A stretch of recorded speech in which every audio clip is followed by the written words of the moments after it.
In case you missed it, yesterday I had an awesome conversation with Melissa from Designs for Sport. We covered some very popular topics. We talked about pre-workout, intra-workout, post-workout supplementation for the high school athlete. So let's get right into the conversation here.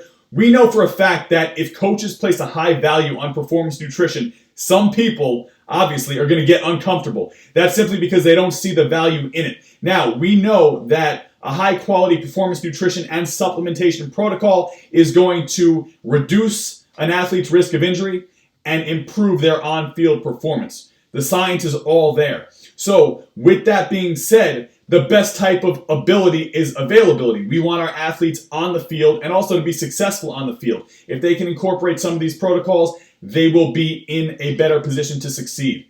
So when it comes to nutrition, I really love to use a performance nutrition hierarchy. Guess where supplementation falls? All right, right at the top. It's not the most important thing, but if you have a good foundation underneath with some other components, it can be an invaluable component to put athletes over the top and really allow them to feel the benefit.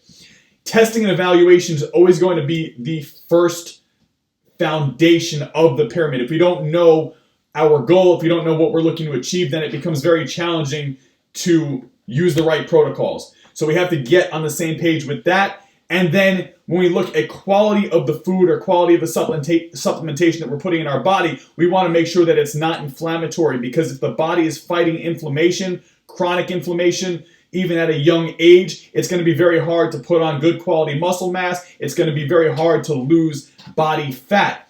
When it comes to quantity, we look at a lot of athletes that are looking to gain weight, and they're simply not eating enough food over the course of the day. Athletes who are looking to lose weight are probably eating a little bit too much. And as we go up the pyramid, we find that other factors are going to have an influence, but quality and quantity are going to be the two main things that are going to influence how you look, how you feel, and how you perform. Supplementation is at the top of the pyramid, but it can be a great way to implement quality and quantity throughout the course of a training session to actually get a higher training output. Now, over the course of summer training, in this case, you can actually improve your performance in each training session so that the cumulative effect is something that you're really going to see in that fall sports season. If we're looking at pre-workout supplementation, there are two components that people often get confused. Number one, you have to figure out what your goal is. So are you looking to develop strength? Are you looking to develop muscular hypertrophy or put on muscle mass? If that is the case, if one of these is the case, you have to supplement accordingly. Alpha GPC is a great way to drive dopamine up before training. It's going to allow you to focus at a higher level and really be dialed into the session. Now, this is very different from an approach taken where you're looking to just pound 200 milligrams of caffeine, get that in your body. We have to realize that caffeine is going to provide a vasoconstriction effect, or that it's really going to decrease the size of the blood vessels. So there's not going to be as much blood flow. But with that being said, it's also very beneficial when it comes to improving strength output. So GPC is going to contribute to those strength training sessions.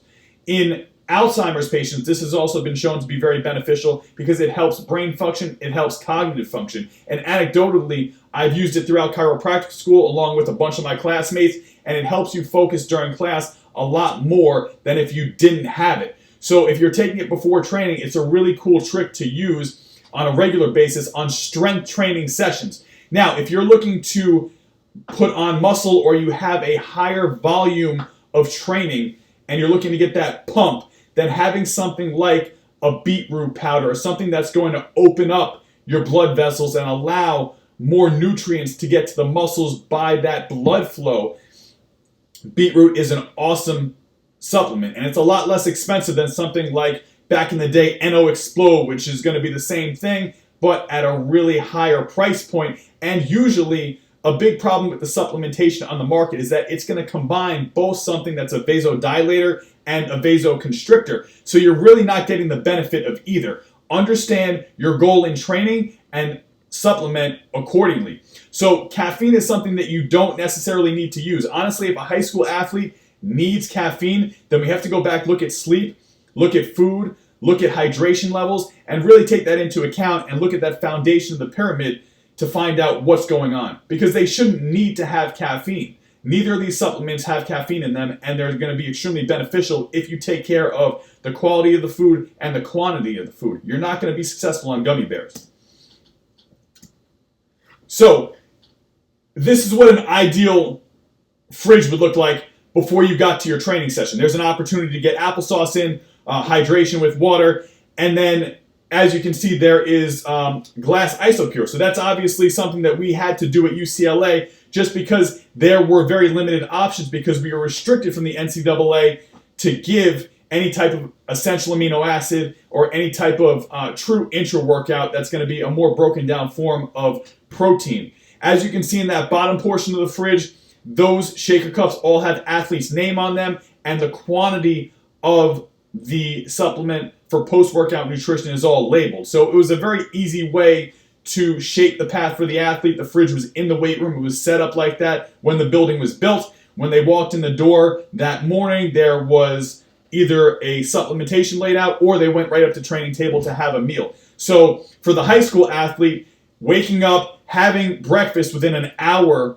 of that alarm going off is going to be ideal. If you're going to train in the morning, then making sure that you have your intra-workout set up beforehand, your post-workout shake set up, you bring it with you to training would be ideal and very similar to the setup that we had in a Division I setting.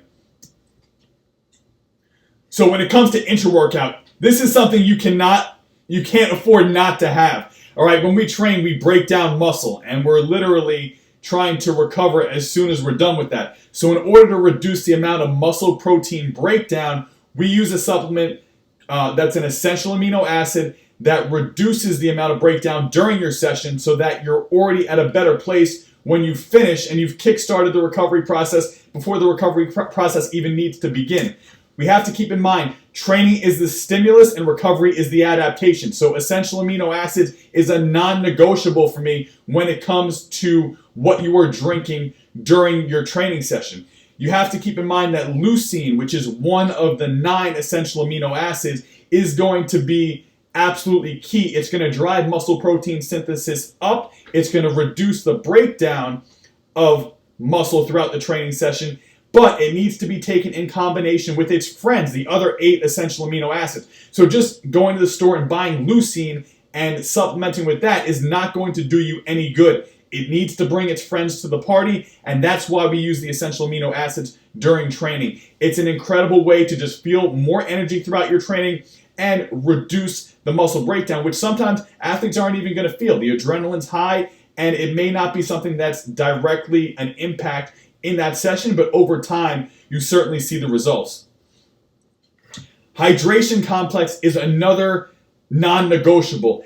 Athletes are chronically dehydrated, especially at the high school level. I've run hundreds of tests on bioelectrical impedance that look at total body water, intracellular and extracellular fluid levels, and in high school athletes, the ratios are always suboptimal. Very few high school athletes have ideal hydration levels, and that's chronic hydration on a cellular level. So if you're looking at what's really going to have an impact with performance, it is hydration. We want to make sure that our cells look like grapes. They don't look like raisins. So grapes are going to be robust. They're going to be big. They're going to look healthy. Raisins are going to be dried out. And that's really, if your cells look like that, you're not going to be performing at your best. I don't care how genetically gifted you are limiting your ceiling for success.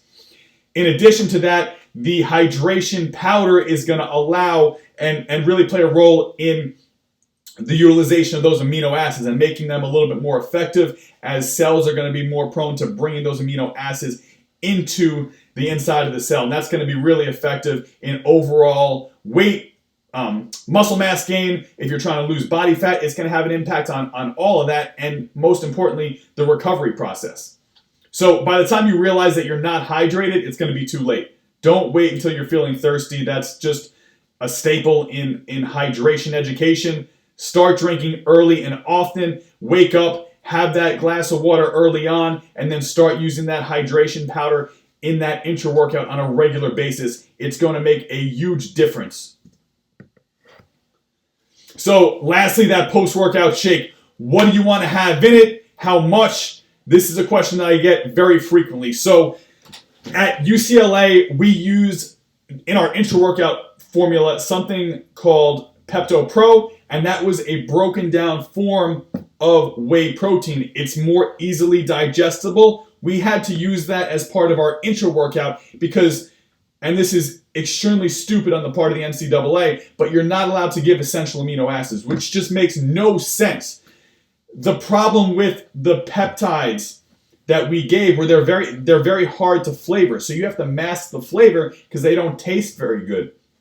Essential amino acids are a little bit easier to improve flavor quality, so they're easier to take down. They're also broken down so much that it tastes almost like a fruit drink.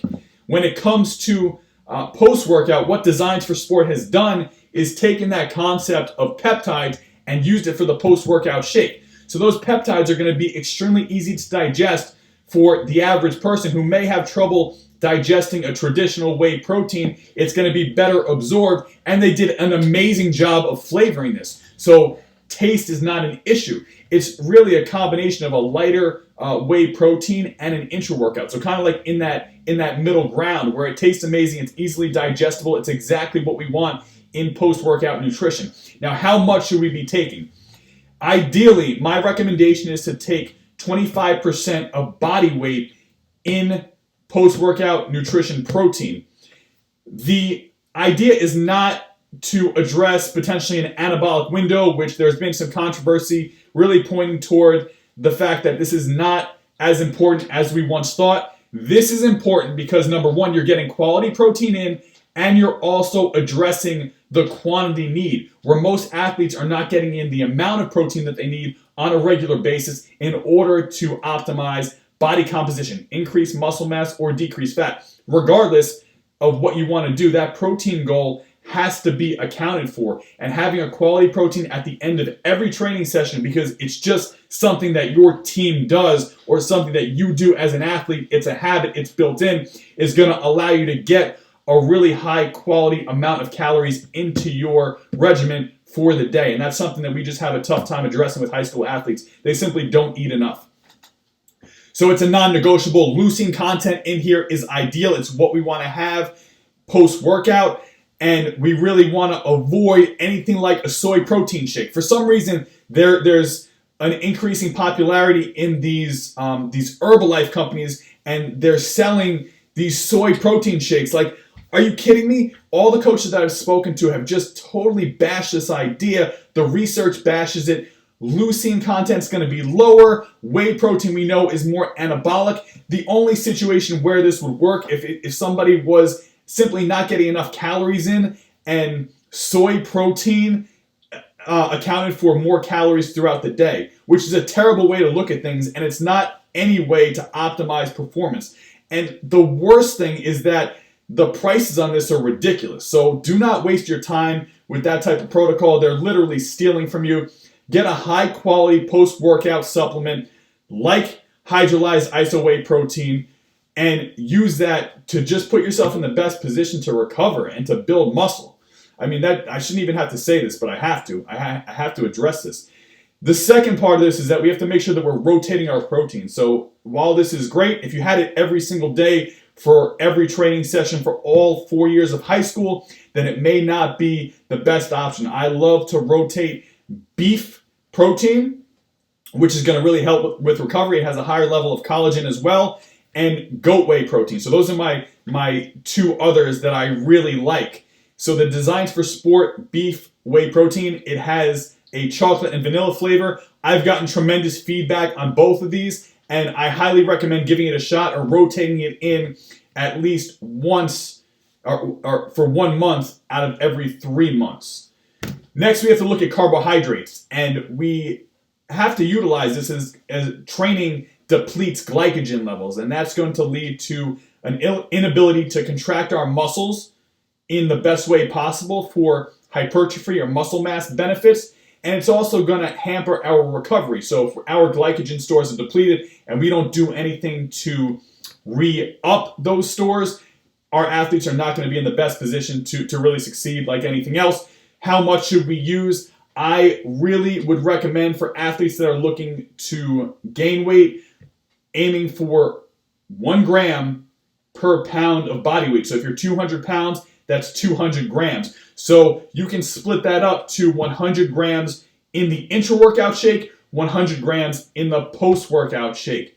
Or you can do 200 grams in the post-workout shake, but I would definitely work up to this because it can be a lot on the stomach. You also want to make sure that you're using a quality carbohydrate and you're building up. This is a progression. If you go right to that 200 grams at 200 pounds, your stomach might have some issues. So building up at 50%, so 100 grams, then going to 125, 150, 175, and 200, and then maintaining that 200 is going to be an insane way to gain weight. If you're really trying to gain weight, you're really trying to put on muscle mass, then this is something you have to start doing. It's going to make a huge difference in your training and how you look in the mirror, which is, I know, something that a lot of high school athletes are always concerned with. So the bottom line here is that if you make this a habit and you just know that it's a non-negotiable for your pre-workout, for your intra-workout, for your post-workout and training, your athletes are going to see a tremendous benefit. And one component of this is for teams or for coaches, just making this something that we do as a team. It's just something that we do. So everybody does this, and as a team, you're going to see those performance gains, especially as you head into the fall season if you start right now. So, hey, thank you so much. There is a 25% discount code. If you didn't know or hear the announcement yesterday, I have connected with Designs for Sport. We are going to be providing this discount through the weekend. It's an online store. It's easily accessible. You can pay through Amazon. So take advantage of this. Give this a shot. You're going to feel a difference right away. I can guarantee you the results are going to be increased. Make sure that you're measuring this in some way. So if it's body weight, use body weight. If you're doing some type of readiness score at the beginning of training, track your readiness score. If you're lucky enough to have a force plate, use the force plate. If you're lucky enough to have a body composition device where you can measure body composition, then definitely do that. The gains will be there. The results will speak for themselves. If you have any questions, as always, feel free to shoot me a DM. I just want to be as transparent as possible. So here's the best information possible. I will always give to my members and to anybody else quality information first, and then you can decide what you want to do with it from there. So thanks again. I'll talk to everybody soon.